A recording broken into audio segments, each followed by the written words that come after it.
round 3 when these players faced each other with reversed colors was a Prague win against Vidit, handshakes, and we're off. David, are we expecting some big opening surprises in this one, or at this stage, can we expect more standard opening play? Oh, Tanya, I think we've been really spoiled this whole tournament with creative opening ideas, with brand new concepts in the opening, everyone playing really kind of unorthodox chess. I can't even remember any single boring game from the whole event so far, so I'm hoping that continues. Often there are 1 or 2 rounds before the end where players are a bit more pragmatic and take fewer risks, but I know myself, Peter, you two, will be itching to see the new opening ideas in this round. Certainly.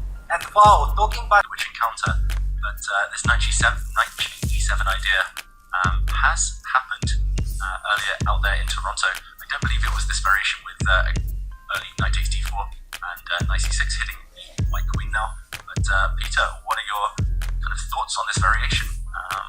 What's its reputation at the top level?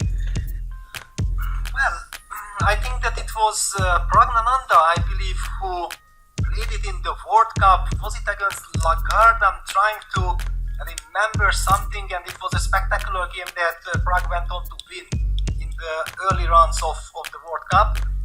And at that point, it looked like, okay, you play knight g7 because it's a surprise, and then after, however, I believe that Prague was repeating it. Now the big question for me is that did Jan, for example, anticipate knight g7 for the candidates to appear for his potential game against Pragnananda, and that's why he's kind of prepared, or is he now really taken by surprise when it's not so easy to react, because you start asking yourself, what's happening in this position? Yeah, it's such a different one, because you never really see this trade of knights and then the knight from g8 heading to c6. Now white can retreat the queen to e3, white can retreat the queen to so many different squares. But you also know that your opponent in a very important game is willing to play this line. Yeah, and Jan goes for queen e3, it's a very natural move. But now the bishop from f8 can be developed, yeah? The pressure is not anymore on g7. And there is this thing I've noticed with the Indian youngsters. They love these offbeat ideas in the Spanish. With the black pieces, we've seen them employ so many of those in the candidates itself.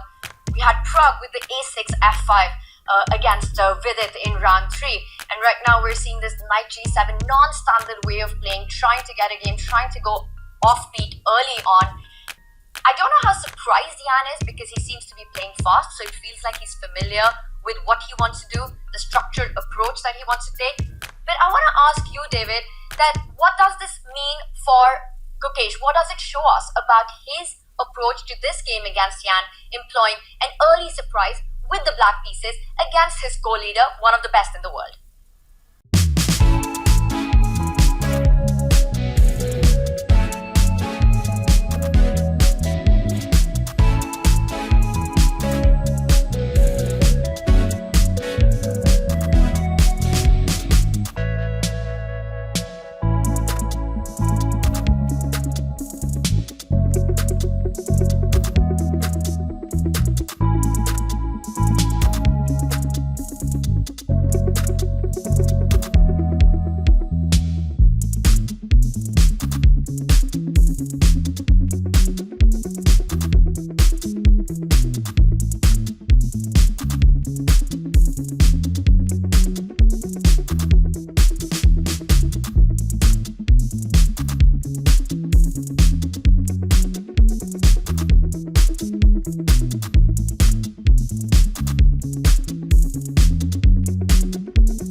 now. It is a rook pawn endgame. The pieces have been traded off, most likely to end in a draw right now. We've got the live position. David, any chance to fight here? No.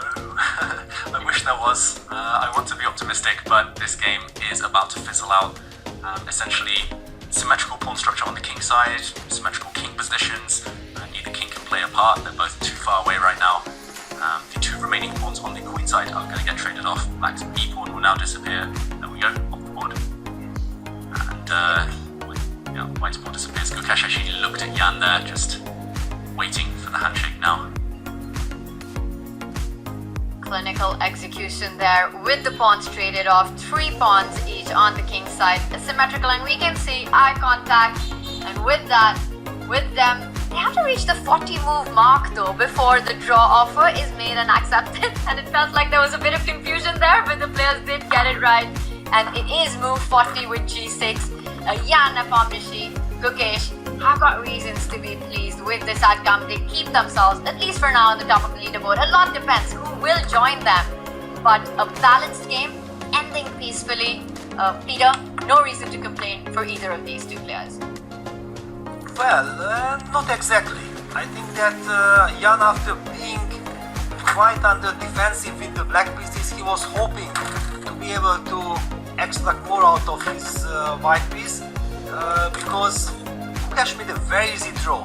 And I did like the way how David put it, that this is some kind of a big test from Gukesh, that will he pass it to eliminate all the dangers